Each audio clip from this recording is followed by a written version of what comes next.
It's 12 a.m. on a cold English Saturday night. I'm walking down my street to my house. It's an old house, on an old street, in an old town.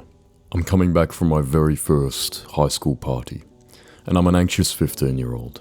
A little awkward, but I'm very dedicated to making an impact on the world. So I'm out late, and I might have been a little tipsy. I'm living the teenage dream. But right before I get to my house, I suddenly stop, and I all of a sudden feel just a wave of sadness wash over me, for no apparent reason. I still don't know why to this day, but in that moment, I felt frozen with an odd kind of nostalgia that I'd never felt before in my life.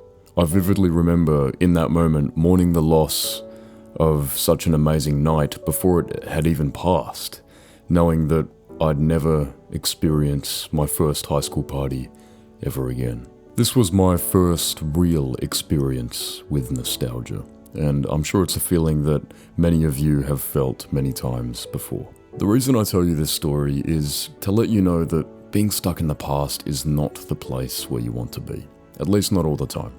I have moments now where I get super nostalgic. Sure, it happens, except I try not to let it hijack my mood, hijack my worldview, and just deflate me entirely, as it did back when I was 15 on that Saturday night. Instead, I try to recognize the inevitability of time and the fact that nothing lasts forever.